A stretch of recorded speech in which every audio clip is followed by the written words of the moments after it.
So hi, I'm Dr. Martin Rutherford. I am the author of Power Health Back to Basics. I'm the clinic director of Power Health here in Reno.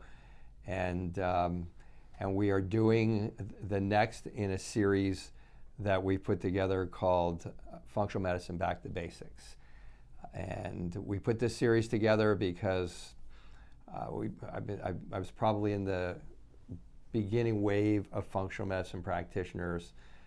Learned classical functional medicine from who today are many of the people who are considered the luminaries in the functional medicine world. And I've just had a lot of people coming into me now who've been to a lot of functional medicine doctors, and it didn't work, and what they're describing to me doesn't sound like functional medicine. But the other thing is, for those of you who don't know us, we have about 600, maybe 700 hours online talking about different chronic conditions. Our practice is a chronic condition patient. One of my colleagues says we have the mystery disease practice, and that probably is a good description, but we do dizziness, vertigo, but we also do fibromyalgia, chronic fatigue, the type of diseases and conditions that nobody can put their hands on, there's no specific test for. And so we've developed that type of a practice and functional medicine, and we've combined that with something called functional neurology. And in doing so, we get a lot of the folks who are searching. And it used to be that when people came in here, they didn't know what functional medicine is. Now they know what functional medicine is, and it hasn't worked for them. And so, again, that's one of the reasons we do this. The other reason we do this is in having all of those 700 hours online, we have a lot of people who give us really nice reviews and thumbs up, but they say, you're not telling us how to get better. You're telling us what our peripheral neuropathy is. You're making us feel like we're not crazy. You're telling us what our IBS is. But you're not telling us what that is going to be like getting better. What do I do? What supplements do I take? What do I eat? All those types of things. So this series is for that. So for those of you who might just be coming in on this now, we've already started on what is classic functional medicine supposed to look like. It's a very comprehensive approach, and it's not an easy approach. It's a very, very you have to be able to critically think. You have to be able to gather a lot of data. You have to know as much as you can humanly know about that person to be able to make the decisions that you need to be able to make as to, for example, what their diet should be. This week is about diet. Okay, this week is going to be about diet, and we've gone through what the exam should look like. We've gone through what a history should look like. We've gone through obstacles to cure. We've gone through the basics, foundational basics of what needs to happen before you even get to a diet or before you get to supplements. Some of those foundational basics are blood sugar control, getting oxygen into your system, and those are our previous presentations. So for today, we're going to go on with, we're going to go with diet. And we're not going to go with diet in the way that you might be used to looking up diet online. As my producer said before we started doing this, people are always asking, okay, he gets all of the data from you. He gets all of the requests and questions. And the questions are, okay, what's the right diet for me? I have fibromyalgia. What's the right diet for me? I have peripheral neuropathy. What's the right diet for me? I have chronic fatigue. What's the right diet for me? I have irritable bowel syndrome. What's the right diet for me? Well, I did the paleo diet, or I did the caveman diet, or I'm a vegetarian. So we're not going to go into all of those. What we are going to go into is what we have distilled down from that vast warehouse of information that is online, and kind of help you to understand what we have come up with and how we use diet. Okay, diet is a huge, huge part of people getting better, and it is complex. There is not one diet for fibromyalgia. There's not one diet for chronic fatigue, and on. Irritable bowel syndrome. There is not one diet, frankly, for anyone. We have a different patient population today than we had 40 years ago. And I'm right around my 40th year in practice here. And people used to respond better to what we did. I wrote a book called Power Health Back to Basics.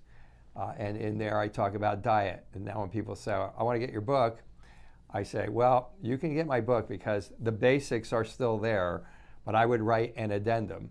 And that would say, if you did all of the things that are in my book and you didn't get better, here's why. And here's why would be autoimmunity. And here's why might be that we're the most chronically stressed out group of human beings on the face of the earth, maybe in the history of the world. I don't know. And I'm not saying that cavalierly. We observe this every day. So diet is very important, yet it's difficult to assess. I have tried, and some of my more revered colleagues are using certain types of food sensitivity testing to fine-tune their diets. I have found that for my patient population is a disaster. We're going to talk about that in a few minutes. I mean, the last 5 times I got lazy and tried to use this very expensive food sensitivity testing approach. And I won't say the company because the company is a very good company. I don't want to disparage them. But no food sensitivity testing is proper. No, I won't say proper. No food sensitivity testing is 100% accurate. Some of them are mind-numbingly not accurate. Person gets the test. It tells you you're sensitive to all these foods. You go eat all the ones it says you're not sensitive to, and the next thing you're getting sick, which has happened to me about 5 times. Blew up the whole program. And food sensitivities are as big a part of what is the diet for me. What diet should I eat for fibromyalgia? What diet should I eat for irritable bowel syndrome? As anything. But they're not the only thing. So let me walk you through what we've come up with. Okay, now understand we've had over 40,000 patients come through this clinic over the period of time I've been around. And although we haven't treated all of them, we've treated most of them, or a lot of them, probably well over half of them. But we've interviewed all of them, and we've evaluated all of them. So we have a pretty good idea, kind of an ongoing clinical trial of like what works and what doesn't work. Everybody who comes into us, well, not everybody today. Today my patient population knows about diet more than ever before. I'm usually shocked when I have a patient like the other day who came in and was kind of surprised that diet could possibly be a part of their way to health, if you will.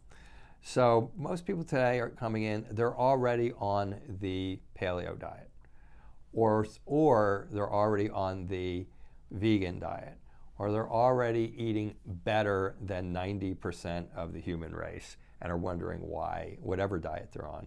They're on the ketogenic diet, and it made them feel better for a while, but then it didn't, or it didn't work, and they're wondering why are they still sick.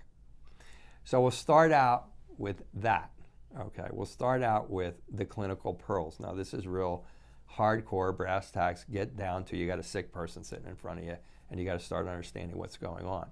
And that person's already telling me, basically they're telling me, look dude, I know more about diet than you do. I'm already eating better than you know, than you're going to make me eat. So don't talk to me about diet. I'm not going to do any more diet. I'm just show me what the pills look like.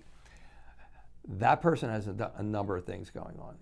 They either have intestinal permeability, which you probably know better as leaky gut, so they're probably developing new food sensitivities to the diet that they're already on, the diet that's better than anything on planet Earth. But when you have intestinal permeability, and I'm not going to get into the mechanisms, you can continue to develop new food sensitivities to the food you're eating, even if it's broccoli, okay? Even if it's asparagus or things of that nature.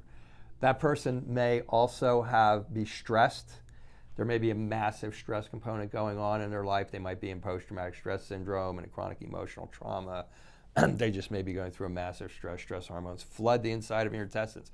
Yes, this has a lot to do with diet. Okay, you want to know why your diet's not working? If you're really stressed out of your mind, if you're in chronic fight-flight, if you have anxiety, depression, panic attacks, those types of things are helping to flood your system with cortisol. that damages the inside of your gut. That can lead to imbalance in bacteria. That can lead to leaky gut, food sensitivity. My diet's not working. Okay. You could have poor hydrochloric acid in your stomach. If you don't have enough hydrochloric acid in your stomach, then you're not digesting your proteins. That leaves you open to food sensitivities. That leaves you open to being more susceptible to the genetically modified foods. That leaves you more open to having food sensitivities. So now you're eating great, but you're building food sensitivities again to the foods that you're eating. So these are kind of foundational issues relative to why the person is. Oh, and there's one other. They could have poor liver clearance. This may more refer to those of you who are more sensitive to medicines and supplements. We're going to do supplements, not the next segment, but 2 segments from now.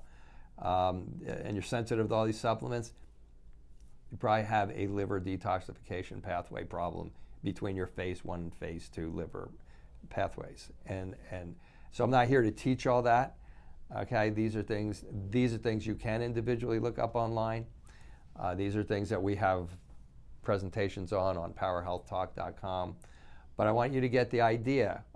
Before you even get into diet, you have to understand who you are and what you are first. What's the right diet for me? Well, if you're stressed out of your mind, you have no hydrochloric acid, you have intestinal permeability and small intestinal bacterial overgrowth and dysbiosis, an imbalance between bad and good bacteria. No diet's good for you. Okay, maybe the starve the bacteria diet might be good to you, and we'll talk about that in a second. But it's not going to be the diet. It'll be part of the dietary approach that needs to happen in that person's case. All right, so we've reviewed compromised toast. Okay, what are the things that'll screw up your diet? Now, next, so diets. So here we use we use the paleo diet, but we actually use a version of it that many of you may be familiar with, called the autoimmune paleo diet. There's a book out there. It's a colleague of ours. I don't personally know her, but she's been in classes that I've been in, and so we use the autoimmune paleo diet. A lot of people come in here today are on versions of the autoimmune paleo diet or the autoimmune paleo diet because a lot of people today actually know about autoimmunity. Again, when I started out, I told people they were autoimmune. They thought I was like, what are you talking about? My doctor says I'm totally normal. So a lot of people are onto that. They come in. I'm already on the autoimmune paleo diet. We use the autoimmune paleo diet as a baseline diet to figure out people's diets, other diets. We use it as a baseline diet to figure out their food sensitivities.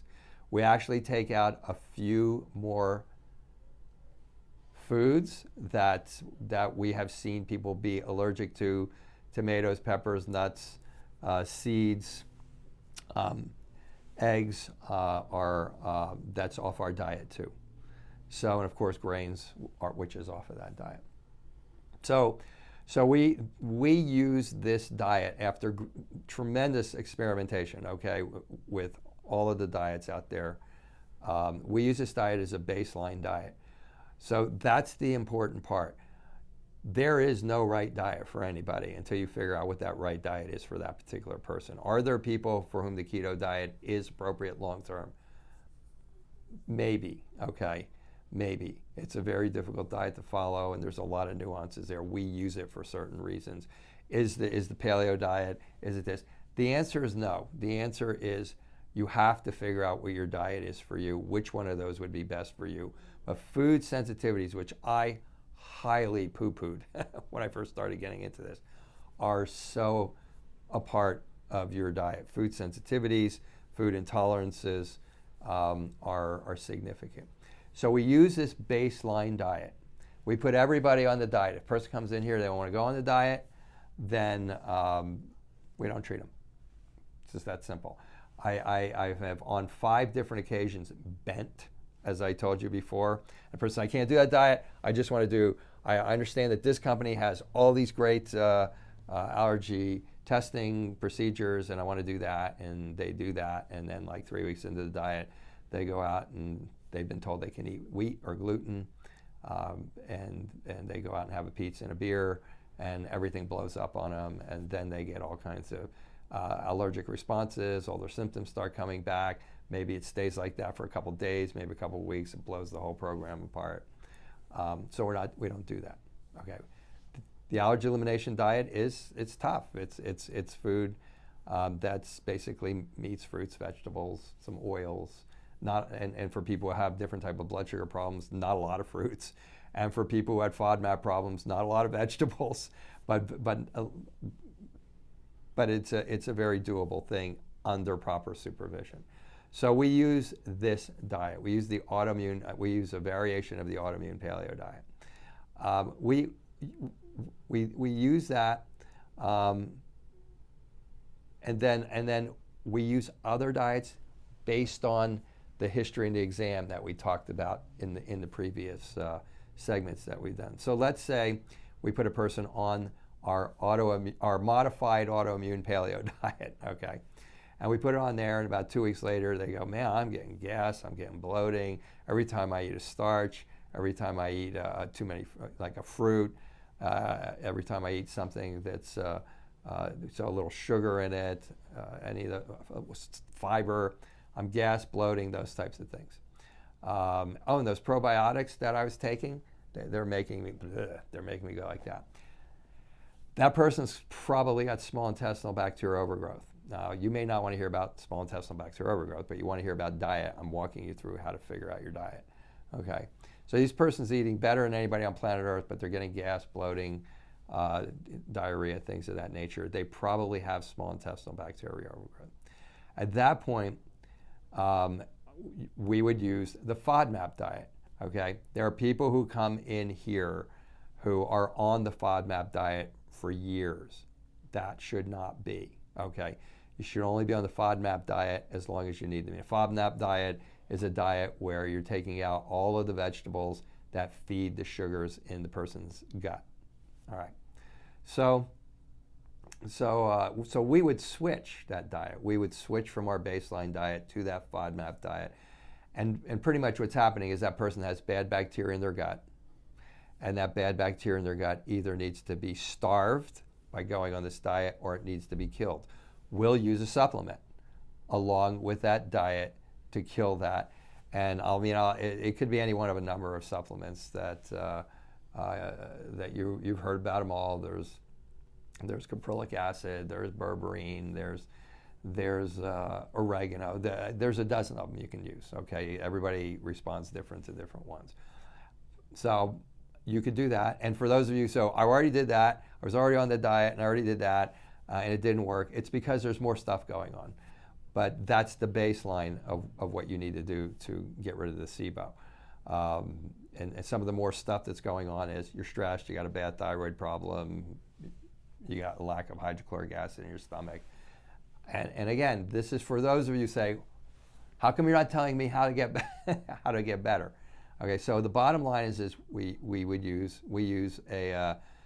might use a specific carbohydrate diet, or we use a FODMAP diet. They're both very, very, very close. Once a person reacts to the baseline diet that we use, which is the autoimmune paleo diet, and it's a variation of the autoimmune paleo diet. And those are the diets we use to establish a baseline. It is for those of you who have been online and you have, I just used the perfect example, and you have small intestinal bacterial overgrowth, or you have acid indigestion, or you've tried so many different diets and they're not working, and we already talked about some of the reasons that they're not working, and you're trying to figure out what your supplements are. It is almost impossible to figure out what you should be taking or not taking until you have established a baseline. What does the diets I just got done talking about do? It establishes a baseline. What does that mean? In my patient population, most people come in here are in some level of chronic stress response, which is continually flooding their gut with stress hormones. And most of my patients have autoimmunity. Frankly, most of my patients have both of those, and then a ton of other stuff. Okay, so you cannot, so you have to calm that inflammation down. We're going to talk in a couple of segments about how starting with the brain and the gut is really where most of these cases should start. So you have to calm that gut down.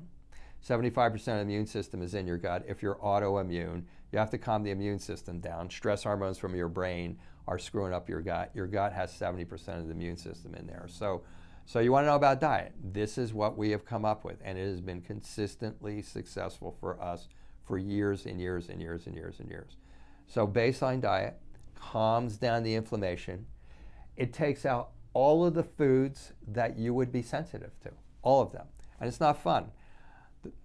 The more you stick to it, the quicker you can stop doing it, okay? So, I mean, this is the problem. We get a lot of moaning and groaning around here. But if you want to get better, I'm telling you, this is where it's at. So baseline diet dampens immune responses by taking out all the foods, all the inflammatory foods. Well, and some of you will say meats are inflammatory, and to a degree they are. But all of the immune inflammatory foods.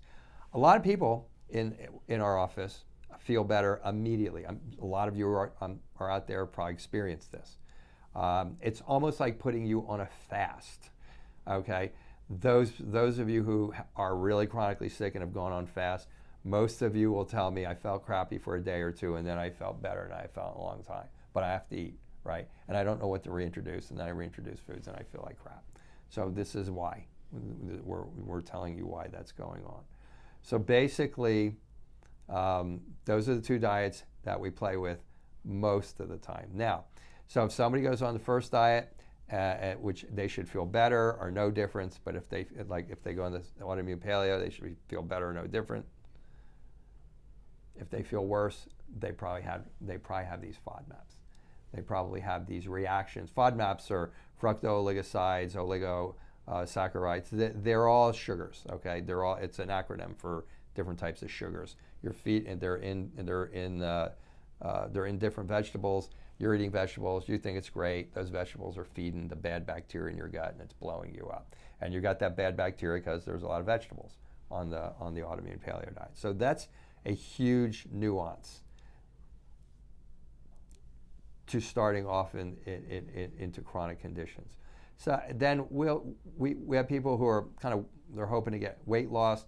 They'll be losing. We have a whole program that we do. This is the baseline. It allows us to maneuver and figure out what supplements we should do and what neurotransmitters we should do and what other changes we should make in their daily activities. But we do use other diets. We use a vegetarian diet occasionally. Okay. Here's what we use it for. And those of you who watched me before may know that I was a vegetarian for almost 18 years, and I can be an advocate of it, and I can tell you why I got off the vegetarian diet here in a second, so that all the vegetarians don't start throwing tomatoes at the screen here with me saying I've kind of gone back to a meat diet, which was mentally challenging for me. But the vegetarian diet, we use kind of a vegetarian paleo diet. We use it for two reasons. If we're doing what we're doing, we have the person on the baseline diet, we're using the supplements we need in that particular case, or botanicals or nutraceuticals or neurotransmitters or whatever we're using for that particular case. And the person hits a wall dietarily relative to losing weight, because we get a substantial number of people in here are overweight when they come in. Then we'll go to a couple of things. We might go to, first thing will be a keto diet, which we'll talk to in a minute, or we might go to a vegetarian diet. So vegetarian diet basically resets it's a cleanse. Vegetarian diet is like being on a cleanse, if you're a true vegetarian. Okay, if you're a vegetarian, true vegetarian, and you're just eating vegetables, you're a vegan, you're basically on a cleanse. And that seems to set the metabolism to allow the other things that we're doing with supplements and other methods to work. That a lot of times will get the person off that plateau, or it'll just start allowing them to lose weight. We also use a vegetarian diet for rheumatoid arthritis. We have seen over a period of time that rheumatoid arthritis seem to do much better with vegetarian diets. We've had the full spectrum of everything from people literally having their rheumatoid arthritis pain subside immediately to just varying degrees of improvement. And that has a lot to do with it dampens the immune responses in the intestines. Rheumatoid arthritis comes from bad bacteria in the intestines. The vegetarian diet does not feed those bacteria, and it tends to be like a cleanse. And if you get on the vegetarian diet and you start getting gas and bloating and stuff like that, guess what? You have those FODMAPs. You have those vegetables that are feeding bad bacteria in your gut, and you have to take those out, and then you would work with that. Now, this sounds like a lot. It is. It is. These are the things that you're running into. Now, I did mention the keto diet. Okay, we do use the keto diet. I'm still not on board with the keto diet being a lifetime diet. I know I've read several books. I have a book behind me here called The Art and Science of Low Carbohydrate Living, and it makes a lot of sense. Your body basically is designed to primarily run on blood sugar. We've talked about how vital blood sugar is to your diet. So diet is also about keeping your blood sugar properly, eating the proper amount of times a day for you, eating the right foods, not eating the wrong foods, the proper amount of times a day for you. This is a critical part of diet. And then you will get, your blood sugar will stay normal. You'll get enough blood sugar to your brain. You'll get enough blood sugar to your muscles. You won't get irritable and shaky and nauseous and anxiety and want to kill people. Or you won't be sleeping after meals. Blood sugar is a big part of that. The keto diet switches you from the primary fuels of oxygen and sugar to the primary fuels of oxygen and ketones. Not ketones, ketones. So basically, these are amino acids. They actually burn much, much, much more efficiently in your body than the sugars.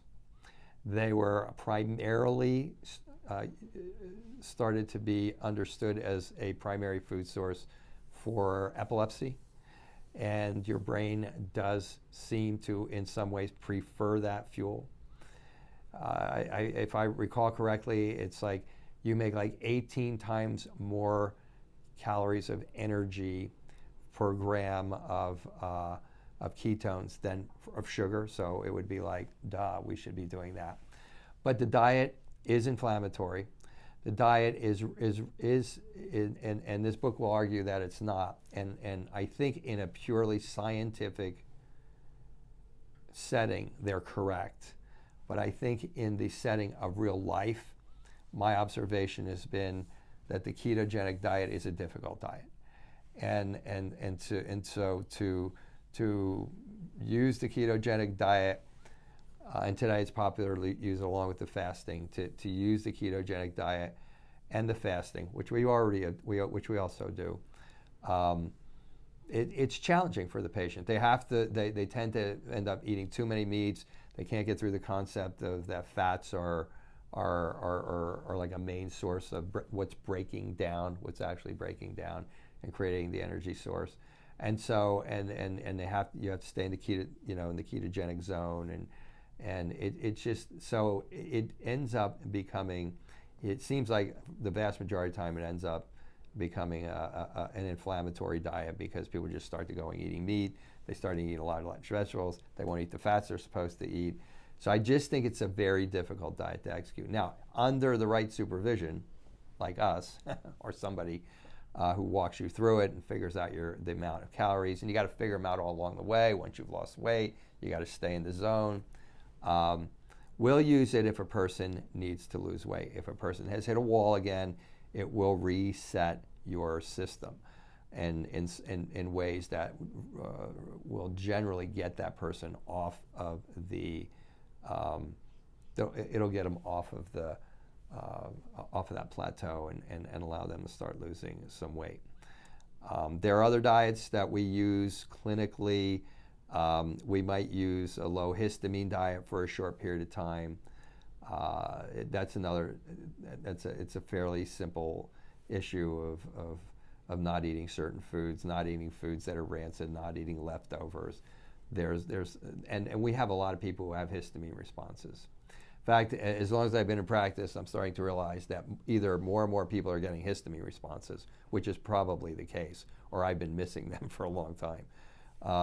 So histamine responses, what we see is we get the person on our baseline diet, and the baseline diet, they feel good. All of the foods that are making them feel bad have been eliminated. We're working with them. We do brain rehab exercises here. We're doing supplements and nutraceuticals and herbs and botanicals, and they're getting better. And then it comes time to reintroduce foods. We reintroduce food, and they're sensitive to it. Okay, well, that's what's supposed to happen in a food reintroduction type of a situation. Then we reintroduce second food, and they're sensitive to that, and the third food, and they're sensitive to that, and the fourth food, and they're sensitive to that. We have heightened their histamine response. And so, we can use a diet. You can use a diet for that, and you can look it up online. It's very simple. It's a histamine diet. It just takes out certain amounts of food and pretty much tells you just don't eat leftovers. Or there are some powerful supplements out there for that histamine response. We'll usually make a decision on a patient-to-patient basis, and where they're at and how much of a hassle it might be for them to do both, or should they go on the histamine diet, or do we just need to give them the histamine, natural histamine dampeners, and so we will use that. When we have a patient that is on the diet and they're going through the program and their symptoms are improving and they're getting better and they're excited and life is good, and then suddenly they decide to go out and party, and the program blows up on them, or sometimes just to emphasize how sometimes this can be pretty hairy. This can be a little bit of a complex procedure, sometimes during the food reintroduction. Now, this is the downside of food reintroduction. The gold standard for figuring out what your food sensitivities are is the allergy elimination diet. That is in the literature, it's in the research, and I can tell you in clinical practice, it is the gold standard. The problems with it is it's hard for the patient to stick to it. And the other problem is when that person's really, really clean, they're feeling good, their inflammation's down, their immune responses are down. Sometimes when you introduce a food and they're allergic to it, it can affect them for a long time. Sometimes it can affect them for a couple of days. I've had a response when I was doing this that affected me for like a couple of weeks. Shakes your confidence, makes you feel like everything went back. But when you do that, and it throws you off, then the thing that you have to do is you have to go back to the original diet, and you have to give that time to calm down. And then there's herbs and botanicals that you need to take to kind of calm everything down, and you have to start all over again. Hopefully, if it's like the 12th food that you've reintroduced, unfortunately, you have to start all over again. If you're fortunate, it's like the first food you've reintroduced, then you don't have to start all over again. And I'm not trying to belabor this. Again, I'm talking to, I'm probably not talking to all of you, so a lot of you may be going, why you're going into all this. I'm talking to the patient population out there, or the audience that says, tell me how to get better. Why aren't you telling me how to get better? And we would respond and say, look, it's not like we can tell everybody what to do. So what is your diet going to look like? Your diet's either going to be an autoimmune paleo diet or a paleo diet, or it's going to be a variation of the autoimmune paleo diet, or it could be, it could be a vegetarian diet. It could be a specific carbohydrate diet, which which is a diet that we also use. I'll use a specific carbohydrate diet sometimes with Crohn's disease, irritable bowel syndrome, ulcerative colitis. It's kind of a variation of the SIBO FODMAP diet. And you can look these up, okay? I'm not here to like go over every diet and what it is and how you do it. And I'm here to answer the question of how do I get better, okay? And so we use that diet. Sometimes when people have massive reactions to things, sometimes we'll just, I mean, we've had patients that we've just had to eat like, I've yet to find somebody who's allergic to chicken. Now I'm sure we're gonna get something that says I'm allergic to chicken, but sometimes we'll just put them on chicken, spinach, and maybe something innocuous, like if they're not sensitive to potatoes. And the point is when you react, you just need to let the gut calm down. And because you're not putting a lot of other foods in there that it's sensitive to, it'll heal to the degree that there are not other factors that'll cause it to heal. This is diet, okay? This is diet. Now I realize there's a lot of diets out there. I'm all over fasting. I have people who have the fasting and don't eat until 5 and don't eat until 7 and don't eat, and I feel better that way. There's all kinds of ways to trick your metabolism or to reset your metabolism. But you know, a lot of this is marketing in a sense of, back in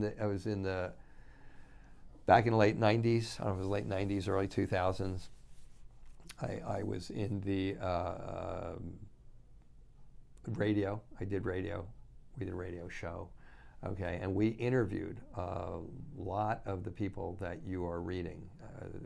Peter Diamo, who does the Eat Right for Your Blood Type diet, and many other people like that. And I mentioned him because he was a very, very sweet guy, and he was kind of like a great interview because he kind of conceded online, like, well, yeah, this is kind of a theory, you know, this is kind of a theory, and in the end, what I learned back then, and decided not to be in that industry. What I learned back then was if you have a theory, if it looks different, if it isn't going to kill somebody, and you can articulate and you can get online, or at that time there wasn't an online.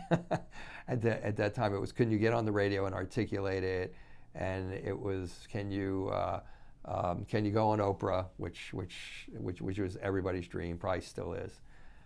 Then the people who were in that industry would write a book for you. They were looking for a different angle to a dietary issue so that they could promote another book. And I don't mean to, I'm just giving you a little bit of like inside data on how to evaluate things. Not to point out Peter, but our conversation along with Peter, I think I can reveal. And it was pretty much, look, people are usually eating not so well when they decide to change their diets.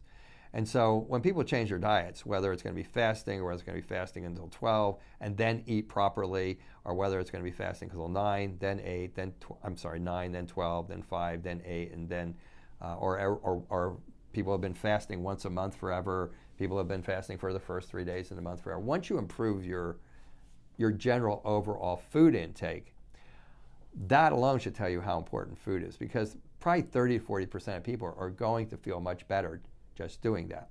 And then those are the people that you get the testimonials from, and then you go, well, okay, this is the new way. And there might even be certain people that is correct for. But I say that to say this. What we found was getting down to the basics. I continue to pound getting down to the basics. We talked about how critical blood sugar is. Many times we will get people's blood sugar under control. I had a couple of people this week who found that going back on their CPAP machine for their oxygen is a foundational basic. Between that and getting their blood sugar under control, 60% of their fibromyalgia pains went away. Okay, then we put them on the baseline diet and took out all the foods. More of their sensitivities went away. People who don't have enough essential fatty acids, and I'm not sure we've talked about that yet or not, but that's foundational to being a human being. These are the basics. You get the essential fatty acids in there, you get the blood sugar stable, you get inflammation down, you get these, and all of a sudden these mystery diseases aren't mystery diseases. People start getting better. Then the magic has to begin. Then you have to figure out the diet. And figuring out the diet is which of these is the right diet for that particular person. It's massively about figuring out that person's food sensitivities and food intolerances as much as anything else. It's really about the blood sugar. It's really about the food sensitivities. It's heavily about those things. And at that point, you probably don't need to be so focused on, do I do an autoimmune paleo diet? Because you have figured out all the things that are flaring up your autoimmunity. Now you're just eating right. You're eating properly so that your blood sugar stays normal and you can eat foods. Should you eat organic foods versus others? If you can afford it, yes. If you can't afford it, once your physiology starts working well, it doesn't matter whether you go to Whole Foods or whether you go to Winco. Probably in the beginning it does. Probably in the beginning it's probably better to not be getting anything into your system. Those are the things that are most, that's what we use. That's what we use. I do autoimmune paleo, FODMAP, SIBO. Those are the diets we use. We've experimented with all of them. I know there are diets out there that people say, well, you didn't talk about this diet and I use it and I feel better. I just explained why that can be. I understand that, but basically in the end, really what the takeaway is for those of you who are eating these other diets and feel good is you're eating good. You're finally eating good food. You're finally eating good food. You're probably eating in a way that your physiology is cleansing. Hopefully you're eating in a way that it's establishing good blood sugar. If you're getting irritable or shaky or nausea, or you're falling asleep after you eat, then you're not establishing good blood sugar. These are the diets that people are most able to, and easiest to follow. The ketogenic diet is it really is designed for decreasing and feeding the brain and decreasing inflammation of the brain for seizures. I use it. One more final disclosure. I mean, we'll use it for concussions, post-concussion syndrome, as well as seizures. So we do use it for those things when it's specifically to the brain. But in the end, that's diet. And I say that with some confidence because this is where the rubber meets the road. When people come in here, we don't recommend care to everybody who comes in here. We evaluate them to determine whether they are a properly selected patient. Do they have any obstacles to cure? Are there things? Is this going to work for them? Herbs, botanicals, and brain rehab exercise doesn't work for everybody. Is this going to work for them? Okay, so we're very serious about that. And so we have a very high success rate. And I will tell you, figuring out the right diet is not easy, but it is a major key to success in virtually all of those instances. So that's diet. So that's a diet. Next week, we're going to talk about, or a week, I don't know if we're doing these every week or every other week now, but the next presentation will be gluten. I didn't talk about gluten, but if you are cognizant of diet, you're going to notice that all of those are gluten-free diets that we are talking about. So gluten in this office is the devil. And it's like gluten is like, When we first started doing functional medicine, here's how we did it. Here's how we did diet. We said, we would say, you're off gluten, you're off gluten, you're off eggs, you're off casein, you're off soy, and you're off corn. That was it. That was our diet. And it worked off an awful lot of the time. And we thought we were pretty hot when we would give people that diet, and they were starting to get better. Yeah, we know more than all those other dummy medical doctors, and they don't know anything, and this type of stuff. Like, we thought we were really cool. But there's still a lot of truth to what's going on there. The other thing I used to do even before that was, this is just one last dietary thing. I can't resist this one. I used to have people write down your 5 most beloved foods. And they would write them down. Frankly, half the time I wouldn't even look at them. And I would just hand it back to the person and say, okay, you're not eating these for the next 3 months. And then I would watch them go into a meltdown, right? Because we know today that those foods are going to be the most likely foods that you're going to be sensitive to. So a little bit more on dietary tips. But we're going to be talking about the bad guy of bad guys, gluten, in our next presentation. So that was a lot. And I talked a little faster than I usually do. So I hope that was okay. I hope it was presented in an organized fashion. It wasn't designed to go deep into things. You can take those bits and pieces, look up things that you want to look up on the internet. All the details are there. So I will talk to you next week.